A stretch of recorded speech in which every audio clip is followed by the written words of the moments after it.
You've mentioned, Tom, that this definition of real estate is being broadened, and you mentioned that we're seeing new types of, quote, non-traditional REITs. I know of billboards as an example, timber. You've also noted some activity in telecom and utilities. Tell us about this, what we're seeing in this creation of non-traditional REITs. So we're seeing a lot of activity in places that you wouldn't have thought were real estate, and hence the non-traditional term. You mentioned a lot of the ones that have already happened, the cell towers, billboards, et cetera, et cetera.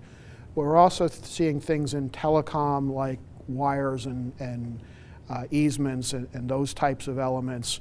We're seeing other aspects, for example, in the utility space where you're looking at transmission lines and distribution elements of those assets. And all of these are income producing asset classes. Well, they would be income producing. They're right now they're not. They're being used in those particular entities' business. But they would spin them off into a new company that then leases those assets back to the operating company in what is being referred to as an OpCo-PropCo structure. So is it, at the end of the day, tax advantageous for a corporation to elect REIT status on those assets and then replace what would have been depreciation expense with rental expense?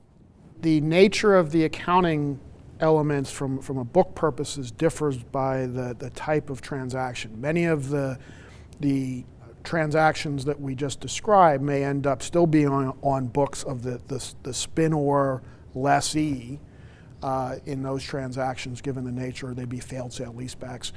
But from a tax perspective, they're considered a lessee and therefore have rent expense back to the other party, and the REIT has income, and if it meets all the REIT tests, it is not, and makes its distributions out to the shareholders, it isn't taxed, but the investors are taxed. The investors, so you're replacing corporate tax with the individual tax rates of the flow-through receivers. That's right.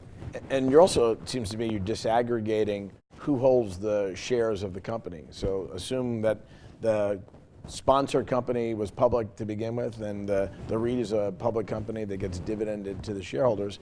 You have shareholders that are looking for different things, so you can really sort of match up yield. So a shareholder that wants yield may gravitate towards the REIT structure, and one that wants sort of growth goes the other way. It's a separation, as you said, between the bond-like characteristics and the equity-like characteristics. Right. And as the global marketplace for who holds U.S. equities grows and grows and grows, as wealth gets accumulated around the planet, it gives the ability to sort of create more value through matching up what investors want with what's being offered.